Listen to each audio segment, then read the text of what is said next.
Hello students, welcome back with my new video. My name is Amir and I'm from A1 Coaching. तो students कैसे आप सब? I hope बहुत ही अच्छे से और अपने एनुअल एग्जाम की प्रिपरेशन बहुत ही अच्छे से कर रहे हैं। तो लास्ट वीडियो में बच्चों हम लोगों ने चैप्टर नंबर 17 कॉमर्स में कंप्लीट कर लिया था, जिसका क्या नाम था? Procedure and documents used in home trade. उम्मीद करता हूँ वहां तक आप लोगों को अच्छे से समझ में आ गया था। काफी बच्चों ने बताया भी कि हाँ सर यहाँ तक हो गया है। तो नेक्स्ट चैप्टर है बच्चों आज हमारा chamber of commerce.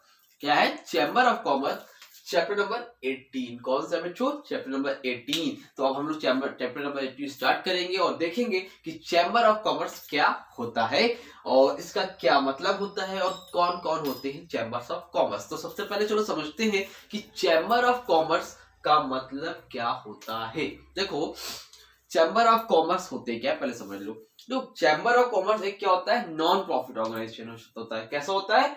Non profit organisation. बोल रहा है a chamber of commerce is a voluntary and non profit organisation of businessmen. ठीक है, तो वॉलंटरी मतलब साफ सुथरा, कोई भी आ सकता है, कोई भी जा सकता है अपनी इच्छा के अनुसार, किसी को कोई फोर्स नहीं है। एंड नॉन प्रॉफिट ऑर्गेनाइजेशन, इस ऑर्गेनाइजेशन का मकसद कोई भी प्रॉफिट कमाना नहीं है। ये टोटली क्या होता है? नॉन प्रॉफिट ऑर्गेनाइजेशन होता है। किसका होता है भाई? बिजनेसमैन के लिए होता है। Establish to protect and promote their interest. किसके लिए स्टैब्लिश किया जाता है भाई non profit organization? Protect and promote their interest. किसके इंटरेस्ट को? बिजनेसमैन के इंटरेस्ट को प्रमोट करने के लिए। And to solve their common problems, तो जो भी कॉमन प्रॉब्लम्स होती है बिजनेसमैन की, उनको सॉल्व करने के लिए ये नॉन प्रॉफिट ऑर्गेनाइजेशन बनाया जाता है। ये तो हो गई बात बुकिश लैंग्वेज की। अब देखो समझो, देखो कोई भी बिजनेसमैन है, कोई भी बिजनेसमैन है, मान लो एक ये है, इनका नाम है हमारे मिस्टर ए, एक है हमारे पास मिस्टर बी, एक है हमारे पास मिस सी। ठीक है, अब मिस सी मान लो, मिसेस सी मान लो, ठीक है, कोई भी है। तो इस तरह के बहुत से बिजनेसमैन हैं। अब ये सब बड़े बढ़िया बिजनेसमैन बिजनेस कर रहे थे, बहुत अच्छा बिजनेस चल रहा था। अचानक से गवर्नमेंट ने कोई टैक्स पॉलिसी ला दी। ठीक है, इंपोर्ट एक्सपोर्ट करते थे या कुछ भी करा करते थे, किसी भी चीज का बिजनेस था, है ना? तो मान लो मोबाइल का ही था या फिर कॉपी किताब कुछ भी था, कोई भी ऐसा काम करते थे, मार्कर ही बनाते थे। तो गवर्नमेंट ने क्या करा? टैक्स पॉलिसी ला दी, उस पे इन्होंने जीएसटी वगैरह बढ़ा दिया, जीएसटी बढ़ा दिया या भी कोई भी टैक्स रेट बढ़ा दिया, या कोई भी ऐसी पॉलिसी लाई जिसकी वजह से जो बिजनेसमैन थे उनको प्रॉब्लम आ रही है, जिनकी वजह से बिजनेसमैन को प्रॉब्लम आने लगी। तो अब क्या मिस्टर ए गवर्नमेंट के पास लड़ने जाएंगे? क्या मिस्टर बी गवर्नमेंट के पास जाएंगे? क्या मिस सी गवर्नमेंट से बात करने जाएंगी? नहीं, इनमें से कोई नहीं जाएगा। उनकी जगह पर इन सबको रिप्रेजेंट कौन करेगा?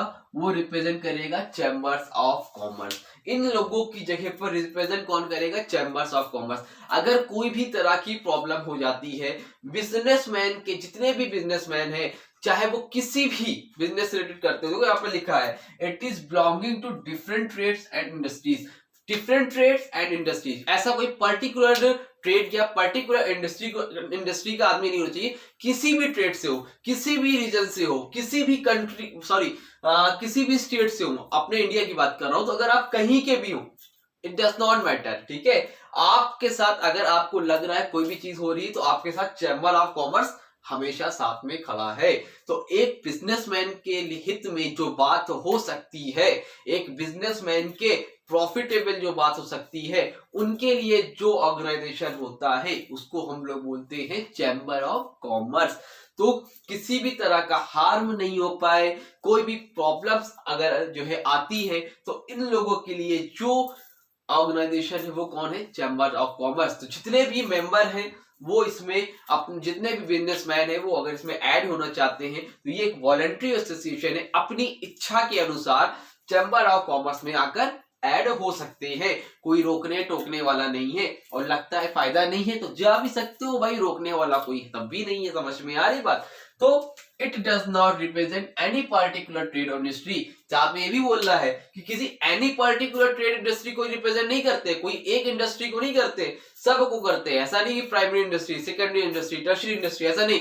सारी इंडस्ट्री, प्राइमरी हो, सेकेंडरी हो, टर्शरी हो, कच्चा माल बने, पक्का माल बने, कुछ भी हो, कोई भी सेक्टर हो, सबके लिए है, सबके लिए। समझ में आ रही बात? ट्रेड बाइंग एंड सेलिंग हो रही है, चाहे इंट्रा स्टेट हो चाहे इंटर स्टेट हो, इंटर मतलब अपने देश में हो रही हो, अपने देश के बाहर हो रही हो, किसी भी तरह से कुछ भी हो रहा हो, ट्रेड हो, इंडस्ट्री हो, कुछ भी हो, वहां पर आपको चैम्बर्स ऑफ कॉमर्स क्या करेंगे, सपोर्ट करेंगे। ठीक है, इस लाइन को याद रखना, it does not represent any particular trade और इंडस्ट्री। किसी पार्टिकुलर, किसी एक विभाग में, किसी एक जगह पर ये फोकस नहीं करते, सबके लिए है, किसी भी रीजन की हो, किसी भी एरिया की हो, गांव के हो, शहर के हो, कंट्री के हो, इट डज नॉट मैटर, सबके लिए ये चैम्बर्स ऑफ कॉमर्स होते हैं। समझ में आ गई बात कि नहीं आई? ठीक है, तो इन लोगों को कौन बचाएगा, चैम्बर ऑफ कॉमर्स। अगर मान लो दो बिजनेसमैन है, कॉम्पिटिटर है, आपस में कोई लड़ाई झगड़ा हो जाता है, डिस्प्यूट हो जाता है, विवाद वगैरह हो जाते हैं, तो इनकी प्रॉब्लम का सॉल्यूशन भी कौन करेगा, chamber of commerce. Chamber of commerce हर तरह से बिजनेसमैन के लिए जो भी इंपॉर्टेंट चीजें हैं, हर तरह से वो उनके लिए हेल्प करता है। तो उम्मीद करता हूं यहां तक आपको समझ में चैम्बर ऑफ कॉमर्स का मतलब अच्छी तरीके से आ गया। नहीं आया हो तो भाई कमेंट सेक्शन में इंस्टाग्राम पे कांटेक्ट करके बता देना, और आ गया तो अब वीडियो को लाइक करो ताकि मुझे समझ में आए कि भाई आ गया आप लोगों को। ठीक है, समझ में आ रही बात, तो वीडियो को लाइक कर दिया करो बच्चों, ताकि मोटिवेशन मिलता रहे और इसी तरह आपके लिए वीडियोस आती रहे, क्योंकि अभी इंपॉर्टेंट क्वेश्चंस भी आप लोगों के लिए सीरीज आएगी जो कि आपके फाइनल एग्जाम में आपके लिए बहुत हेल्पफुल होगी। बस अपने दोस्तों को शेयर करो और लाइक करो ताकि मुझे मालूम तो चले भाई कि आपको वीडियो पसंद भी आती है कि बस मैं बनाते ही चला जा रहा हूँ। ठीक है, चलो आगे देखो। अब आगे है ट्रेड एसोसिएशन। क्या है ट्रेड एसोसिएशन? बुक में आपके दे रखा है, पता नहीं सिलेबस में है कि नहीं है, बट मैं बता दे रहा हूँ। ठीक है, मैंने देखा नहीं है, मैच नहीं कराया, मैंने कहा बुक में तो पढ़ा ही देता हूँ। चलो, ट्रेड एसोसिएशन का मतलब भी आपको मालूम हो जाएगा। तो क्वेश्चन में है difference between trade association and chambers of commerce. तो देखो, ट्रेड एसोसिएशन का मतलब समझ लो, दोनों का डिफरेंस अपने आप समझ में आ जाएगा। देखो, चैम्बर्स ऑफ कॉमर्स भी एक कैसा ऑर्गेनाइजेशन है, voluntary and non profit organization. Trade association भी क्या होता है, वॉलंटरी एसोसिएशन है, और नॉन प्रॉफिट ऑर्गेनाइजेशन भी क्या है, नॉन प्रॉफिट भी है। बट दोनों में डिफरेंस क्या है, दोनों में डिफरेंस देख लो। Belonging to the same trade और इंडस्ट्री, ये किसी पार्टिकुलर ट्रेड या इंडस्ट्री को जो है डिपेंड करता है, मतलब इसका स्कोप है ना वो छोटा है, वाइडर है। ये क्या है, ये उसकी कंपेयर में बहुत बड़ा टर्म है। ठीक है, बहुत ऊपर होता है, बट ये क्या है, शॉर्ट में है। कहने का मतलब ये किसी एक पार्टिकुलर ट्रेड या इंडस्ट्री को रिप्रेजेंट करते हैं, सबको नहीं करते हैं। समझ में आई बात? It is a non profit body established to protect and promote the interest of a particular trade or industry। इसको ध्यान से देखना, यहाँ पर लिखे ना पर्टिकुलर ट्रेड इंडस्ट्री, और ये इसमें क्या था, it does not represent any particular trade और इंडस्ट्री। जब किसी एक पर्टिकुलर ट्रेड इंडस्ट्री को रिप्रेजेंट करता है उसको हम लोग क्या बोलते हैं, ट्रेड एसोसिएशन। ठीक, आगे in example, Indian jute mills association, Indian sugar mills association are examples of trade association. ये इसके एग्जांपल है, अगर पूछेगा तो इसको आप लोग लिख देना। क्लियर है? अब हम यहाँ लोग देखेंगे चैम्बर ऑफ कॉमर्स के भी एग्जांपल देखेंगे कि इंडिया में कहाँ का चैम्बर्स ऑफ कॉमर्स है, ये सारी चीजें देखेंगे, क्या फंक्शंस है। तो पहले तो मैंने आपको इंट्रो दे दिया, उम्मीद करता हूँ आपका यहाँ पे एक बेस बन गया होगा चैम्बर्स ऑफ कॉमर्स होता क्या है। आराम से अगर शॉर्ट में क्वेश्चन या लॉन्ग में भी आता है तो बना के लिख दोगे, आई थिंक, मेरे ख्याल से। ठीक है, जो ओन वर्ड्स में लिख सकते हैं। तो उम्मीद करता हूँ यहाँ तक तो आपको लोगों को कोई प्रॉब्लम नहीं होगी। जल्दी से इसका स्क्रीनशॉट लो, फिर आगे बढ़ते हैं और देखते हैं कि अब आगे क्या पढ़ना है। जल्दी से स्क्रीनशॉट ले लो। हाँ, तो अब देखते हैं types of chambers of commerce. ठीक है, देखो, चैम्बर्स ऑफ कॉमर्स को कुछ अलग अलग पार्ट्स में डिवाइड किया गया है। तो कहने का मतलब यहाँ पर यह है कि जब बात आपके लोकल लेवल पे होती है, लोकल होती है, रीजनल लेवल पे होती है, स्टेट लेवल पे होती है, तो वहां पर क्या होता है, आपका उसको अलग डिवाइड किया गया, लोकल या रीजनल चैम्बर्स ऑफ कॉमर्स में। जब नेशनल लेवल बात होती है, एक कंट्री की बात होती है, तो वहां पर क्या होता है, नेशनल चैम्बर्स ऑफ कॉमर्स अलग है। उसके बाद आपका इंटरनेशनल चैम्बर्स ऑफ कॉमर्स है। यहाँ पर क्या होता है, यहाँ पर ऑल ओवर वर्ल्ड जितने भी बिजनेसमैन है, ऑल ओवर वर्ल्ड सबके जो भी बेनिफिट की बात होती है वो यहाँ पर होती है। तो अब देखो, आप लोग के स्क्रीन पर आ रहा होगा लोकल और रीजनल चैम्बर्स ऑफ कॉमर्स। देखो लिखा है the local chambers of commerce deal with problems of local trade industry. मतलब ये किससे डील करते हैं, जो लोकल प्रॉब्लम होती है ट्रेड इंडस्ट्री की, उससे लोकल समझ लो ना, जो अपने आसपास के, अपने स्टेट की है, आपके सिटी की है, उन लोगों के लिए होता है। ठीक है,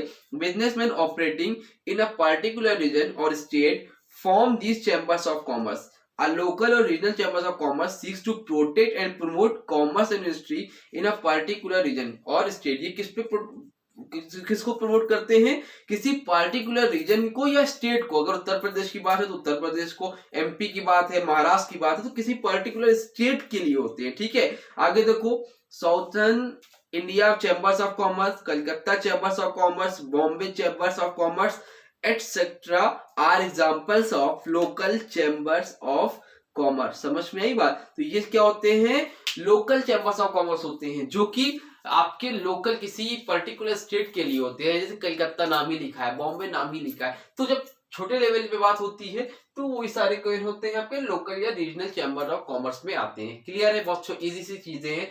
नंबर 2 पर है बच्चों national chamber of commerce. National chambers of commerce देखो क्या होता है, national chambers of commerce undertakes the problem of national trade industry. जब यहाँ पर पूरी एक कंट्री की बात होती है, it consist of businessman operating in different parts of the country as its members, ठीक है। तो इसमें क्या आते हैं, बिजनेसमैन जो भी ऑपरेट करते हैं डिफरेंट पार्ट्स ऑफ कंट्री, भाई पूरे कंट्री के जितने भी लोग, कोई जम्मू कश्मीर का है, कोई कर्नाटका का है, कोई केरल का है, कोई मुंबई का है, अलग अलग जगह से इसमें मेंबर्स सारे होते हैं। It seeks to protect and promote commerce and industry in the entire country. पूरी कंट्री में जितने भी इंडस्ट्री है, कॉमर्शियल एक्टिविटीज हो रही है, हर चीज को प्रमोट करने का काम करते हैं, हर तरह से हेल्प करते हैं पूरे नेशन वाइज, ठीक है। Example, associated chambers of commerce and industry India, London chambers of commerce, American chambers of commerce are example of national chambers of commerce and industry. समझ में ही बात? तो ये इसके एग्जांपल हो गए। अगर एमसीक्यू में एग्जांपल देके पूछे तो उनको एक्सप्लेन करके बता देना। नंबर 3 पर आता है बच्चों international chamber of commerce.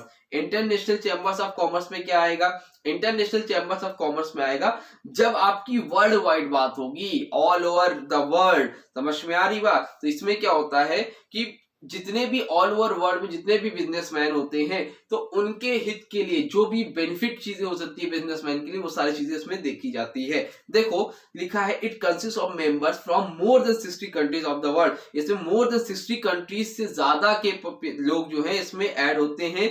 India is member of this chambers of commerce. India जो है वो भी इसमें क्या है, इसमें यहाँ का मेंबर है इस चैम्बर ऑफ कॉमर्स का। Its headquarters are located in Paris. इसका जो हेडक्वार्टर्स वो कहाँ है, पेरिस में है। इसका एम क्या है, it aims and improving the conditions of business and business relation between nations and to encourage better international understanding. इनका काम क्या है, improving the condition of business, business की कंडीशन को इम्प्रूव करना और जो रिलेशन रहे वो अच्छा रहे पूरे ऑल ओवर वर्ल्ड में। जो हाँ बाहर से भाई इंपोर्ट एक्सपोर्ट होता है ना, तो सारी चीजों में क्या रहे, रिलेशन एक हेल्दी बना रहे, किसी में डिस्प्यूट ना होने पाए, लड़ाई झगड़े नहीं होने पाए। समझ में आ रही है? तो ये सारे आते हैं किस में, आपके इंटरनेशनल चैम्बर्स ऑफ कॉमर्स में। उम्मीद करता हूं यहां तक आप लोगों को क्लियर हो गया होगा।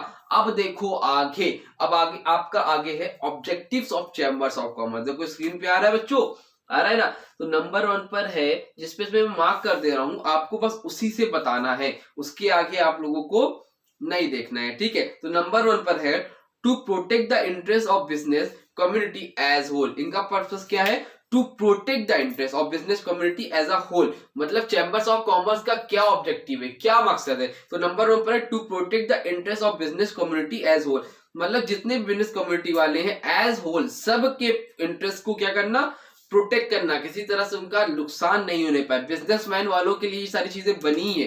Number 2, to develop a sense of cooperation among their members, ठीक है। नंबर 3 आपका है to collect and supply useful information to the members. बोल रहा है collect and supply useful information to the members. जो भी कलेक्ट कर सकते हो, एक अच्छी से अच्छी इंफॉर्मेशन बिजनेसमैन लोगों के लिए कलेक्ट करो और उनको सप्लाई करो, supply useful information to member. जो उसके मेंबर्स हैं, जो भी बिजनेस ऑर्गेनाइजेशन वाले लोग जुड़े हुए हैं, उनको वो इंफॉर्मेशन क्या करनी चाहिए, आपको उसके बारे में लोगों को इन्फॉर्म करना चाहिए, ठीक है। Number 4, to advise the government on matter relating to trade commerce and industry. साथ ही साथ ये लोग क्या करते हैं, गवर्नमेंट को एडवाइस करते हैं on matter to relating to trade commerce and industry. मतलब जो भी चीजें होती हैं ट्रेड कॉमर्स इंडस्ट्री से, उससे रिलेटेड चीजों पर एडवाइस भी देते हैं। समझ में आ रही बात? आगे देखो नंबर 5 पे देखो, ये वाला कर लो, to carry on research for the benefit of members, carry on research, research करते हैं, नई नई चीजों पर रिसर्च करते हैं, किसके लिए करते हैं, बेनिफिट ऑफ मेंबर्स, जो भी इसके मेंबर्स हैं उनके बेनिफिट के लिए, ठीक है। नंबर 6 पर है to protect the environment from industrial pollution. साथ ही साथ इनका एक इंपॉर्टेंट पॉइंट ये भी आता है बच्चों कि एनवायरमेंट से बचाते हैं। भाई बिजनेस है, बिजनेस होगा तो सोसाइटी को हार्म तो पहुंचाएगा ही, है ना। सोशल रिस्पॉन्सिबिलिटी एंड एथिक्स वाले चैप्टर में आप लोगों ने पढ़ा था कि भाई बिजनेस होता है तो सोसाइटी को तो नुकसान होगा, एनवायरमेंट तो खराब होगा ही।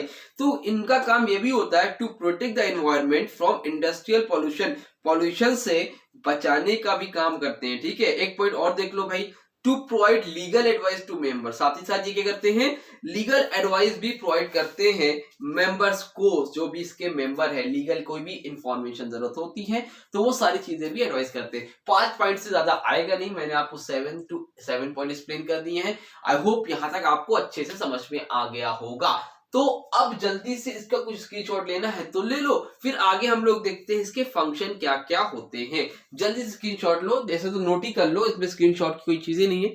अब देखिए आपका आगे है functions of chambers of commerce. तो ये टॉपिक आपको इंपॉर्टेंट हो सकता है, ध्यान से देख लो। अगर 5 पूछेगा तो 5 लिख देना, 2 पूछेगा तो कोई 2 पॉइंट लिख के चले आना, ठीक है। तो क्या क्या फंक्शन होते हैं चैम्बर्स ऑफ कॉमर्स के। नंबर 1 पर बच्चों, conducting research and collecting statistics and other information about business and economy. क्या क्या करता है chambers of commerce, conducting research, research करता है किस बारे में, collecting statistics and other information, जो भी इंफॉर्मेशन, इंपॉर्टेंट इंफॉर्मेशन होती है वो कलेक्ट करता है अपने मेंबर्स के लिए, अबाउट बिजनेस एंड इकोनॉमी, जो भी बिजनेस वगैरह कर रहे हैं उनके लिए भाई जो भी एक स्टैटिस्टिक्स जरूरत है, मतलब जो एक इंफॉर्मेशन की जरूरत है कि किस तरह से बिजनेस को ग्रो वगैरह कर सकते हैं, ये सारी चीजों को कलेक्ट करता है, रिसर्च करता है, उनके बारे में जानकारी हासिल करता है कौन, chamber of commerce. Number 2, providing technical, legal and other useful information. क्या करता है ये, technical, legal and other useful information and advice to the members. जो भी मेंबर्स हैं, जो भी जुड़े हुए चैम्बर्स ऑफ कॉमर्स से, जितने भी बिजनेसमैन जुड़े हुए हैं, उनको क्या करता है, technical, legal and other useful information provide करने का भी काम करता है, समझे। Number 3, publishing books, magazines and journal of the business interest. साथ ही साथ क्या करता है, बुक, मैगजीन वगैरह भी क्या करता है, पब्लिश करता है, किसके लिए, बिजनेस इंटरेस्ट के लिए, ताकि बिजनेस में फायदा हो, मतलब बेहतरीन से बेहतरीन चीज उसमें पब्लिश करेगा ताकि लोगों को बेनिफिट हो, उसी हिसाब से वो बिजनेस करें। समझ में आई बात। Number 4, making arrangement for education and training of members. अब जो इसके मेंबर्स हैं उनके लिए क्या करता है, अरेंजमेंट करता है किस चीज का, एजुकेशन या ट्रेनिंग का, ताकि और वो ट्रेन हो सके, वो वहां के मेंबर और अपने बिजनेस को और अच्छे से ग्रो कर सके, ठीक है। Number 5, arranging industrial exhibition, trade fairs etcetera into promote trade. Exhibition, fairs, ये सब को मतलब सोचते हो, एग्जीबिशन का अरेंजमेंट करता है किस लिए, order to promote trade, trade को प्रमोट करने के लिए। भाई एग्जीबिशन लगेगा, लोग जानेंगे कि आपके बिजनेस का नाम होगा, आपके प्रोडक्ट का नाम होगा, नए नए लोग आएंगे। एग्जीबिशन को सोचते हो ना, भाई मेला वगैरह लग गया है तो वहां पे लोग आएंगे, देखेंगे। ये सारी चीजों का अरेंजमेंट करता है कौन, chamber of commerce. And the last is protecting trademarks, patents and claims of the members. ठीक है, जो भी आपके ट्रेडमार्क है, जो पेटेंट राइट्स है जो आपने ले रखा है, उसको क्या करता है, प्रोटेक्ट करने का भी काम करता है कौन, फंक्शन चैम्बर ऑफ कॉमर्स। ठीक है, तो ये आपके होते हैं functions of chambers of commerce. ठीक है, यहां तक क्लियर हो गया। स्क्रीनशॉट लेना है, जल्दी स्क्रीनशॉट लो, ले लिया, चलो ठीक है। अब देखो स्क्रीन पर आ रहा होगा role of chambers of commerce, है ना। तो role of chambers of commerce में 2 रोल है, एक तो बिजनेसमैन के लिए क्या सर्विसेज है, और दूसरा है आपका एडवांटेज टू गवर्नमेंट। क्या है, गवर्नमेंट के लिए क्या एडवांटेज है, और पहला है सर्विसेज टू बिजनेसमैन। तो सर्विसेज टू बिजनेसमैन में देखो बच्चों, सबसे पहले है businessman get valuable information free of cost. पहला फायदा क्या है चैम्बर्स ऑफ कॉमर्स का, भाई क्या रोल है बिजनेसमैन के लिए, तो पहला बिजनेसमैन को वैल्यूएबल इंफॉर्मेशन मिल जाती है फ्री ऑफ कॉस्ट, उसके लिए कोई पैसा वगैरह नहीं लगाना पड़ता है, क्योंकि मैंने शुरू में ही बताया कैसा ऑर्गेनाइजेशन है, नॉन प्रॉफिट ऑर्गेनाइजेशन। तो क्या मिल जाती है उनको, valuable information of free of cost. Number 2, they can expand their business activities with the help of suggestion and advice from chambers of commerce. ये अपने बिजनेस को क्या कर सकते हैं, एक्सपेंड कर सकते हैं with the help of suggestion and advice. किसके सजेशन से, चैम्बर्स ऑफ कॉमर्स के सजेशन से। एज अ फ्रेंडली बिहेव करता है, बहुत हेल्पफुल होता है चैम्बर्स ऑफ कॉमर्स आप लोगों के लिए, एज अ बिजनेसमैन लोगों के लिए जो अपना बिजनेस करते हैं, तो उनको सजेस्ट करके अपने बिजनेस को आप ग्रोथ कर सकते हैं। Point third, chambers of commerce creates market for the products of their members by organizing fair and exhibition. Chamber of commerce क्या करता है, मार्केट क्रिएट करता है for the product of their member, जो कि उसमें मेंबर है, by organizing fair and exhibition, जो कि भी मैंने आप लोगों को फंक्शन में भी बताया था। तो ये बिजनेसमैन के लिए एग्जीबिशन वगैरह क्रिएट करता है जिसमें उनके प्रोडक्ट को फायदा होता है, लोग प्रोडक्ट के बारे में जानते हैं। ठीक है, नंबर 4 पर है बच्चों, members take advantage of educational and training facilities offered by chambers of commerce. बोल रहा है मेंबर्स टेक एडवांटेज, जो भी इसमें क्या होता है, एजुकेशनल एंड ट्रेनिंग फैसिलिटीज दी जाती है जिसका फायदा मिलता है किसको, चैम्बर्स ऑफ कॉमर्स को। जाहिर सी बात, आपको किसी भी चीज की ट्रेनिंग दी जाएगी तो उसका फायदा तो मिलेगा ही ना, मिलेगा। Number 5, chamber of commerce undertake research on behalf of their members. Chamber of commerce क्या होता है, undertake research on behalf of their member. Chamber of commerce क्या करता है, उसके मेंबर्स के बिहाफ पर चीजें क्या करता है, रिसर्च करता है, ताकि उनके लिए जो भी बेनिफिशियल हो उनको वो बता सके। समझ में आई बात। अब देखो स्क्रीन पर होगा advantage to government. Advantage to government, government के लिए क्या क्या एडवांटेज है। नंबर 1 पर है chambers of commerce issue certificate of origin on behalf of the government. क्या करता है, issue certificate of origin, certificate वगैरह इशू करता है बिहाफ ऑफ गवर्नमेंट के बिहाफ पर। ठीक है, नंबर 2, गवर्नमेंट के लिए फायदा, भाई गवर्नमेंट को सब नहीं करना पड़ता। आगे देखो, government receive valuable suggestion from chambers of commerce in formulating policies rules and regulating concerning industry trade and commerce. Government क्या रिसीव होती है, वैल्यूएबल सजेशन रिसीव होता है। चैम्बर्स ऑफ कॉमर्स उनको टाइम टाइम पर एडवाइस देता रहता है, सजेशन देता रहता है in formulating prices rules and regulation. क्या रूल्स होने चाहिए, क्या पॉलिसीज और क्या रेगुलेशन होने चाहिए, किस बिहाफ, किस चीज के लिए, ट्रेड कॉमर्स इंडस्ट्री के लिए क्या क्या पॉलिसीज वगैरह होनी चाहिए। यहाँ तो आपको चैम्बर्स ऑफ कॉमर्स वॉलंटरी है, बट कुछ कंट्री रशिया वगैरह ऐसी है जहां पर गवर्नमेंट का ही डिपार्टमेंट होता है चैम्बर्स ऑफ कॉमर्स। ठीक है, याद रखिएगा चैम्बर्स ऑफ कॉमर्स यहाँ पर अलग है इंडिया में, बट पोलैंड में, आपके रशिया वगैरह में वहां पर खुद ही गवर्नमेंट का ही एक पार्ट होता है चैम्बर्स ऑफ कॉमर्स। ठीक है, अलग अलग कंट्री में अलग अलग तरीके से रिप्रेजेंट होता है। नंबर 3 पर है chambers of commerce assist the government in preparing the annual budget and implementing various policies. Chambers of commerce देखो गवर्नमेंट को हेल्प भी करता है किसमें, एनुअल बजट बनाने में एंड इंप्लीमेंटिंग वेरियस पॉलिसीज को लाने में। देखो बिजनेस का बहुत इंपॉर्टेंट रोल होता है ना, तो गवर्नमेंट को जिस हिसाब से बजट बनाना होता है उसमें चैम्बर्स ऑफ कॉमर्स असिस्ट करता है गवर्नमेंट को। Number 4, government receives considerable assistance from chambers of commerce in solving unemployment. Government को रिसीव होते हैं बहुत सी चीजें, किस चीज भाई, अनएम्प्लॉयमेंट को सॉल्व करने में हेल्प करता है, literacy rates, insanitation, pollution and other problem facing the country. Pollution वगैरह में जो प्रॉब्लम हो रही है उसमें भी गवर्नमेंट की हेल्प करता है कौन, chambers of commerce. And last is chambers of commerce assist the government in promoting sports and industrial and economic growth of the country.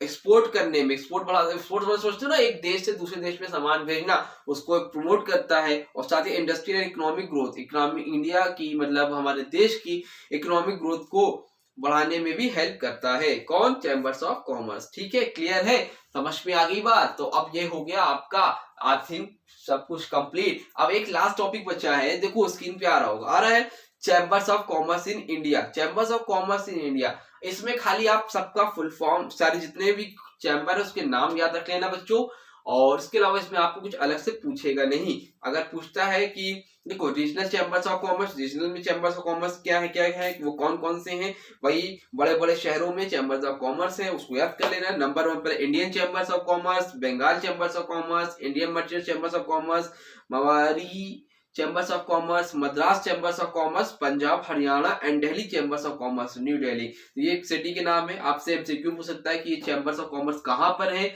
या फिर पूछ लेगा क्वेश्चन में कि रीजनल चैम्बर्स ऑफ कोई 5 चैम्बर्स ऑफ कॉमर्स के नाम लिखिए रीजनल, या फिर कोई 2 रीजनल चैम्बर्स ऑफ कॉमर्स के नाम लिखिए। तो ये सारे कॉमर्स चैम्बर्स ऑफ कॉमर्स के आपको नाम याद होने चाहिए। नंबर 2 पर है national level chambers of commerce. National level पर कौन है, federation of Indian chambers of commerce and industry. ये बहुत इंपॉर्टेंट है, इसको ध्यान से रखना, इसके फुल फॉर्म आपसे पूछेगा जरूर से। नंबर 2 पर है confederation of Indian industry, CII। Number 3 associated chambers of commerce and industry, ASSOCHAM। इसका फुल फॉर्म याद करके जाओ भाई, पेपर में आएगा, फिर से बता रहा हूं, मोस्ट इंपॉर्टेंट है। ठीक है, आगे है all India organization of employers. All India organization of employers, इसका फुल फॉर्म क्या होता है? AIOE। तो ये आपके हैं national level chambers of commerce. समझ में आई बात कि नहीं आई? आई थिंक समझ में आ गई होगी। तो उम्मीद करता हूं यहां तक आप लोगों को अच्छे समझ में आ गया था और आपका चैप्टर भी यहाँ पर कंप्लीट होता है। बाकी FICCI जो chamber of commerce national level पर दे रखा है उसके बारे में भी आपके बुक में है, बट वो आपके सिलेबस में नहीं है। कहीं भी आप क्वेश्चन देखिएगा तो आपके क्वेश्चन वगैरह में उससे रिलेटेड क्वेश्चन आपको नहीं मिलेगा, ठीक है। तभी अगर आपके स्कूल में कराया गया तो बताना, मैं आपके लिए सेपरेट वीडियोस पर बना दूंगा, बट सिलेबस में नहीं, तो पढ़ने की भी आपको भी नीड नहीं है, ठीक है। तो आपको चैप्टर नंबर 18 भी कंप्लीट हो गया। अब आपके बुक में चैप्टर आई थिंक 24 है, 24 चैप्टर है, जिसमें 18 चैप्टर तक हम लोग पहुंच चुके हैं। 6 चैप्टर बचे हैं, वो भी मैं टाइम टाइम अपलोड करता रहूंगा और वो सिलेबस भी आपका कंप्लीट हो जाएगा। तो ऐसे बच्चे जो कि तैयारी नहीं कर रहे भैया, वो सीरियस हो जाए, और टाइम बहुत कम है, और वीडियो अच्छी लगी हो तो वीडियो को लाइक भी करें, अपने दोस्तों को भी शेयर करें। भाई आपका एक शेयर, आपका एक लाइक बहुत ही मोटिवेशन देता है। बार बार मैं कहता हूं ताकि आप लोग को यकीन हो जाए, बट ये सच्ची बात है, क्योंकि उसी से ही मोटिवेशन आता है और वीडियो बनाने के लिए जल्द से जल्द आप लोगों के मैं हाजिर रहता हूं। और उसके अलावा आप लोग अच्छे से पढ़ो। टाइम आने पर हम लोग नेक्स्ट मंथ में दिसंबर में लाइव क्लासेस भी करेंगे, अकाउंट्स की भी, कॉमर्स की भी, ठीक है। अकाउंट्स कॉमर्स मोस्टली हमारा कंप्लीटेड है, साथ साथ चल रहा है, 19-20 चैप्टर हो चुके हैं, बट इकोनॉमिक्स में मैंने अपलोड नहीं कर पाया था, बट इकोनॉमिक्स की रेगुलर बेसिस पे अपलोड करूंगा पूरे दिसंबर में। दिसंबर में स्टैट्स और इकोनॉमिक्स सब कंप्लीट हो जाएगा। अकाउंट्स, कॉमर्स, इकोनॉमिक्स 31 दिसंबर सारे सिलेबस कंप्लीट। तो बस आप लोग पढ़ते रहो, आपको पूरा दिसंबर है, जनवरी है, मन लगा के पढ़ो। कोई प्रॉब्लम हो तो कमेंट सेक्शन में, इंस्टाग्राम पे कांटेक्ट कर लिया करो, ऑलरेडी बहुत से बच्चे कांटेक्ट करते हैं। आप कोई प्रॉब्लम हो आप भी करो, जैसे ही मौका मिलता मैं रिप्लाई करता हूं। बच्चों से आप पूछ सकते हो, आपको रिप्लाई भी बता देंगे। बहरहाल मिलते हैं अपनी नई वीडियो में, तब तक के लिए थैंक यू सो मच।